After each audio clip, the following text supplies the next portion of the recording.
Queridos amigos, muy buenas tardes. Continuamos con nuestra serie de lecciones sobre la llamada Teología de la Liberación. Esta sería la 9ª lección y entramos directamente en el tema porque no es poco. Yo les aconsejo en todo caso que oigan, que sigan todas las lecciones anteriores para que entiendan con más profundidad esta y las próximas, porque son una secuencia. Yo ahora quisiera tratar de un punto importantísimo, que es la eclesiología de la teología de la liberación. Eclesiología, eclesia, logos, el estudio de la iglesia. Es un tema importantísimo porque tiene que ver con la Santa Iglesia Católica, quiere decir el cuerpo místico de Cristo, quiere decir el instrumento que nuestro Señor Jesucristo nos dejó para nuestra salvación eterna, el instrumento que nuestro Señor Jesucristo instituyó para ser la mediadora de la gracia divina a través de los sacramentos.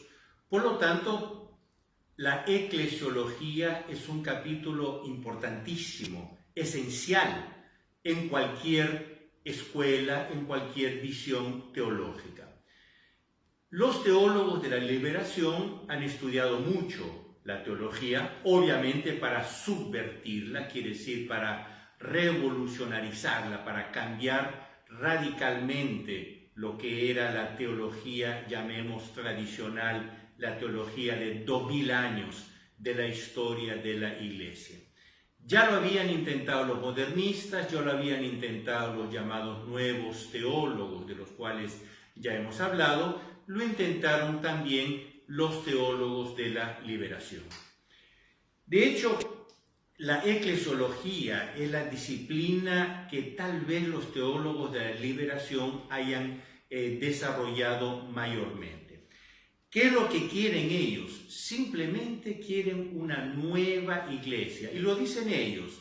Yo aquí, en este libro que estoy siguiendo, que escribí hace 4 años, están todos los documentos. Hay más de 800 documentos. Quien quiere leerlo, quien quiere consultar estos documentos, puede ver el libro. Ellos dicen, pequeños retoques no bastan. Y hacen toda una serie de lo que serían pequeños retoques. Dicen, es necesaria una metamorfosis total de la propia comunidad cristiana, que es el nombre que ellos dan a la iglesia, una metamorfosis total, quiere decir una nueva iglesia. Para eso, ellos dicen, hay que cambiar la doctrina. Por lo tanto, proponen una nueva doctrina, y aquí cito un teólogo de la liberación italiano, pero muy metido con las cosas de América Latina, Pauli. No solo las verdades de fe e interpretaciones de ella, sino también visiones subjetivas del mundo. Es decir, hay que cambiar todo. No solo las verdades de la fe, sino las visiones del mundo. Hay que cambiarlas, una nueva doctrina. Después dice unas nuevas estructuras, quiere decir, las estructuras de la iglesia tienen que cambiar. E incluso un hombre nuevo. Quiere decir, no basta una iglesia nueva, una doctrina nueva, unas estructuras nuevas. Hay que crear un hombre nuevo, la metanoia. Ustedes saben que es una palabra griega que significa transformación.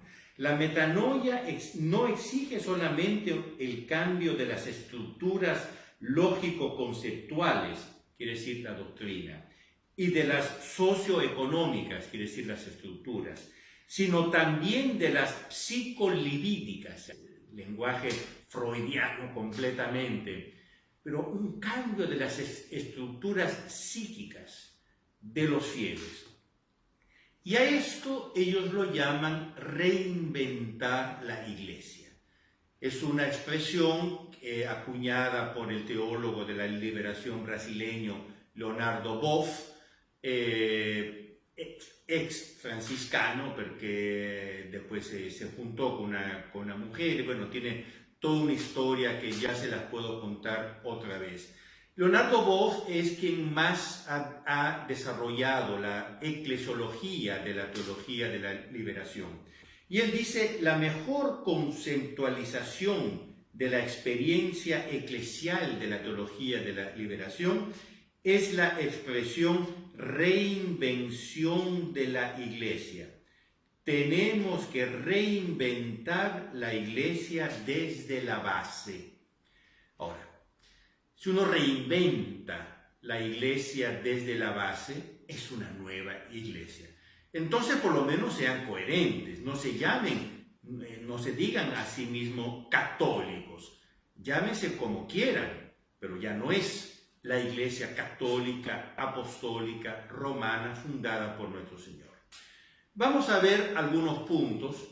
Yo repito, ya por varias veces que lo he dicho, pero esto es un resumen. Yo lo que les estoy haciendo es prácticamente hacerles agua en la boca, como se dice, que es decir, provocarles un poco para que después ustedes estudien más, lean este u otros libros. Un primer punto es este. La doctrina católica, el magisterio de la Iglesia, dice que la Iglesia católica fue fundada por nuestro Señor Jesucristo. Por ejemplo, el Papa San Pío X es muy claro. En el motu proprio Sacrorum Antistitum dice claramente: la Iglesia, guardiana y maestra de la palabra revelada, fue próxima y directamente instituida por el verdadero e histórico Cristo mientras vivía entre nosotros. Quiere decir, nuestro Señor Jesucristo, mientras vivió entre nosotros, por lo tanto, antes de su muerte y después de su muerte, en las varias apariciones que tuvo a los apóstoles, a los discípulos y a las santas mujeres, instituyó una iglesia. Tú eres Pedro, y sobre esta piedra edificaré mi iglesia. Los teólogos de la liberación niegan que nuestro Señor Jesucristo haya fundado una iglesia.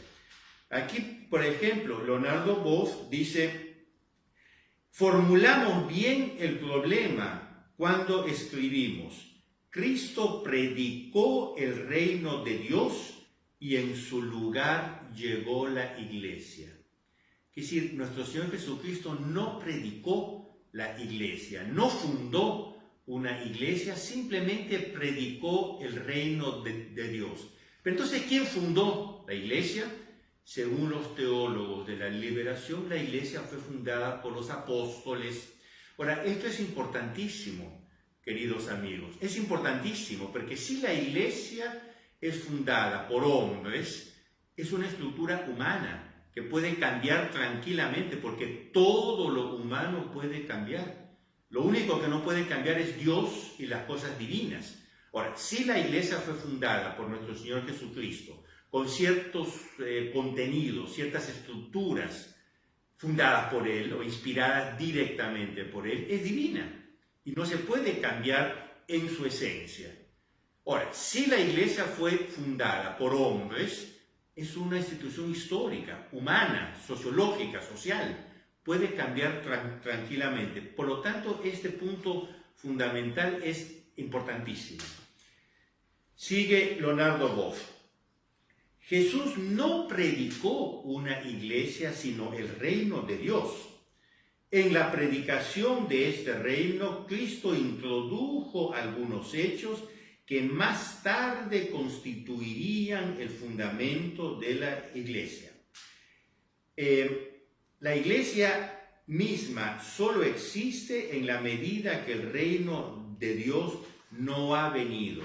Ella posee una función esencialmente sustitutiva del reino. Entonces, lo importante es el reino. Ahora vamos a ver qué cosa quieren decir ellos por reino.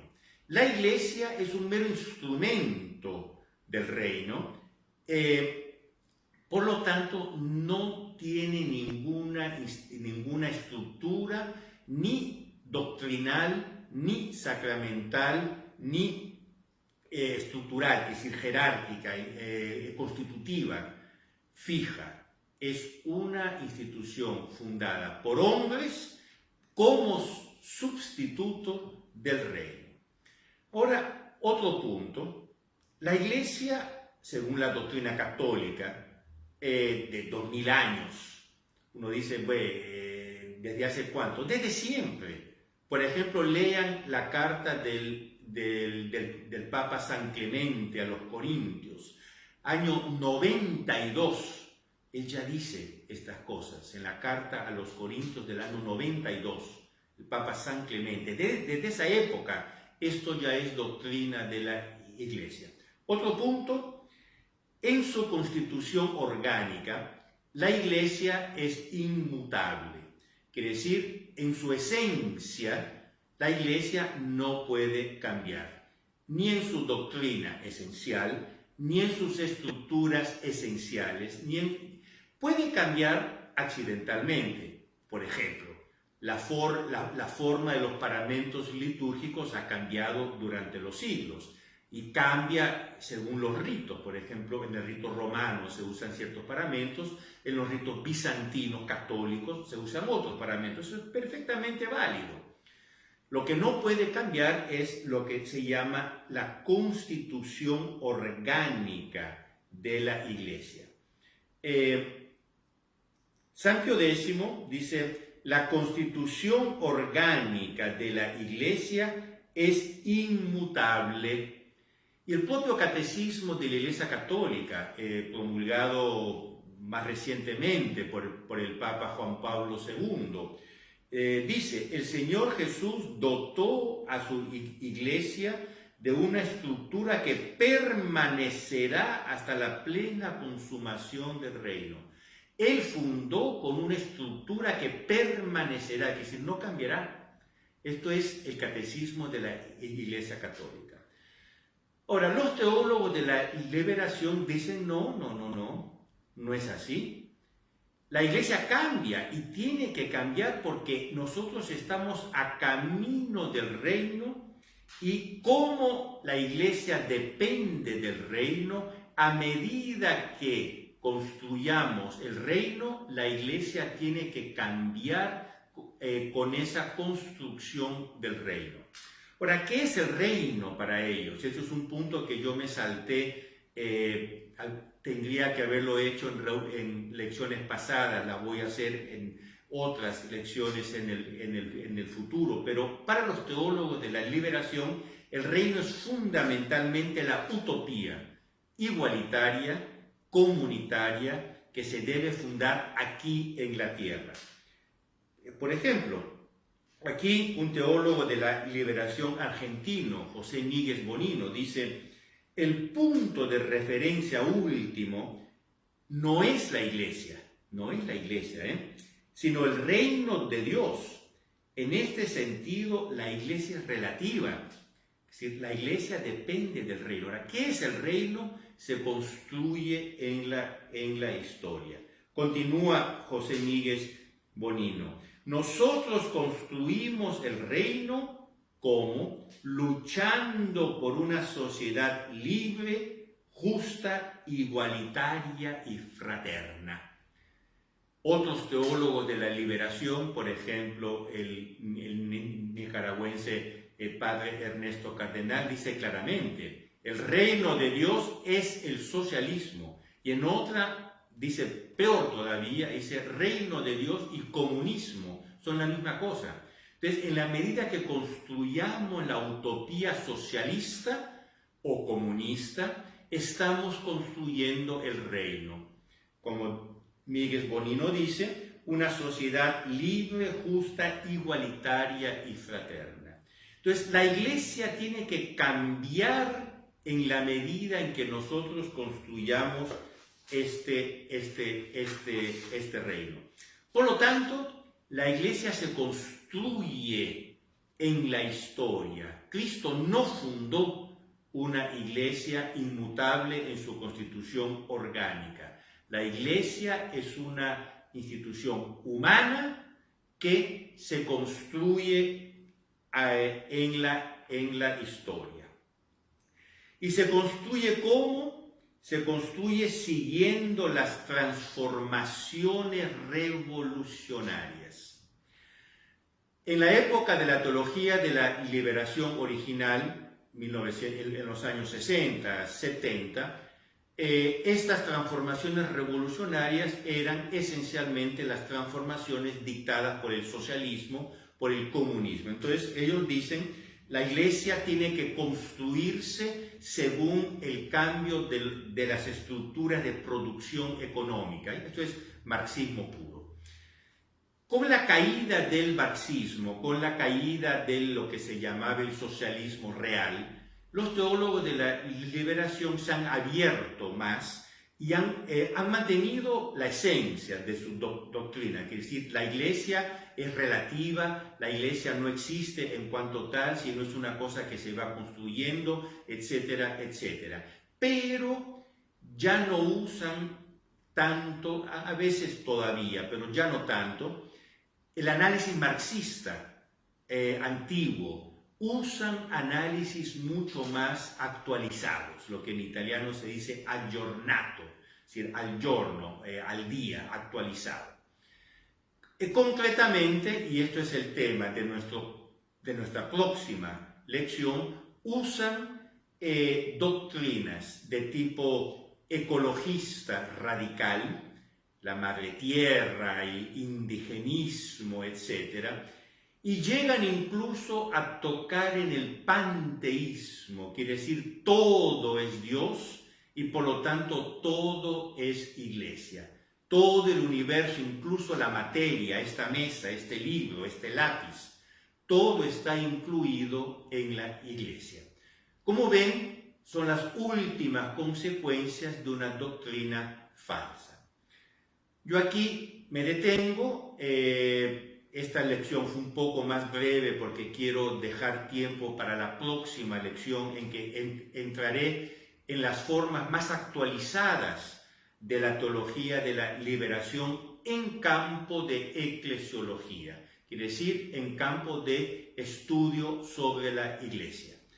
Cualquier duda, cualquier pregunta que tengan, escriban a esta dirección de correo electrónico que es la mía, y con mucho gusto responderé.